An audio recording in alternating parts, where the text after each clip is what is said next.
On September 7, 1812, Napoleon Bonaparte won the bloodiest single day of the entire Napoleonic Wars. In roughly 12 hours, around 70,000 men were killed or wounded on one field. A week later, he marched into Moscow as the conqueror of Russia. It was the beginning of the end of his empire. Here's the strange part. Napoleon didn't lose Russia because he was beaten in battle. He lost it because he won one.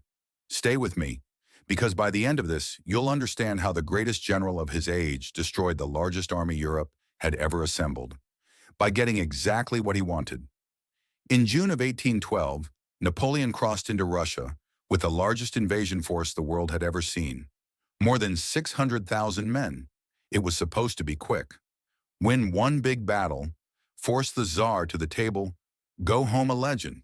But the Russians refused to play along. Instead of fighting, they retreated. And as they retreated, they burned. Crops, villages, grain stores, everything the Grande Armée needed to survive. Napoleon chased a ghost deeper and deeper into an emptying country, and every mile forward stretched his supply lines thinner and bled his army through hunger and desertion before a single major battle was fought. By the time the Russians finally turned to fight near a village called Borodino, Napoleon didn't just want a battle, he needed one. Around 250,000 men faced each other across a few miles of Russian farmland. At the center of the Russian line stood two positions that would soak the day in blood, a cluster of earthworks called the Bagration flèches, and a great artillery position on a hill, the Raevsky redoubt. At dawn, hundreds of cannon opened fire at once.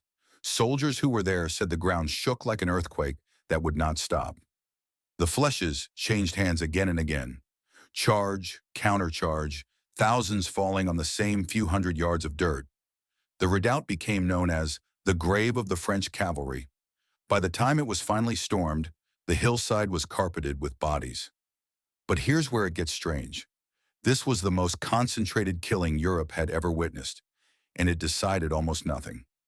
By late afternoon, the French had pushed the Russians back. The line was bending.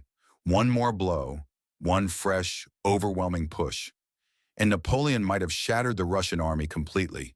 He had exactly the weapon for it, the Imperial Guard. 20,000 of his finest soldiers, untouched, standing in reserve, waiting for the word.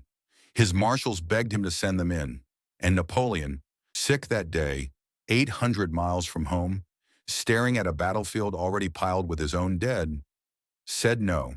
He would not risk his last unbroken reserve so far from France. So the Guard never moved. The Russians were beaten, but not destroyed. And that single decision is the hinge the whole campaign turns on. Napoleon took the field. Kutuzov, the Russian commander, took something far more valuable, his army, still intact, marching away in good order to fight another day.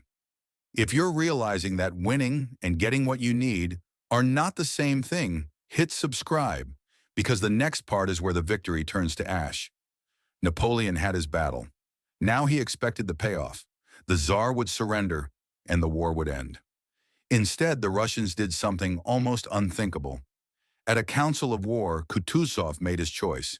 He gave up Moscow.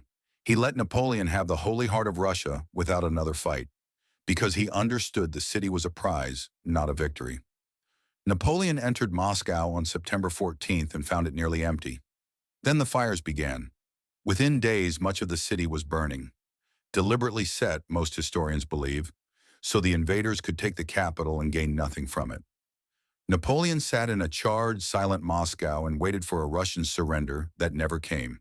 He had captured the enemy's capital and won the great battle he wanted, and it bought him absolutely nothing.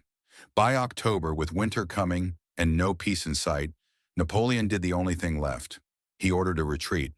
That retreat became one of the worst catastrophes in military history.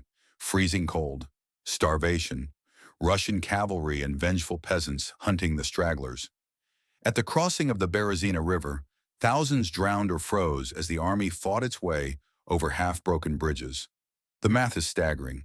Of the more than 600,000 who marched into Russia, only a small fraction, by some counts fewer than 100,000, and far fewer still in fighting shape, ever made it out. The Grande Armée, the instrument Napoleon had used to conquer a continent, essentially ceased to exist. And every enemy he had ever beaten now knew he could be beaten too. Within 2 years, they would march into Paris, and Napoleon would abdicate his throne. So remember Borodino for what it really was.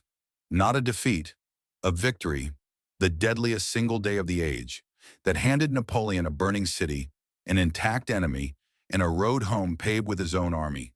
He got exactly what he asked for. It cost him everything. The most dangerous thing in the world isn't losing what you want. It's winning it. If you want to see how another empire talked itself into the exact same trap, that video is next. Until then, history doesn't repeat, but it definitely rhymes.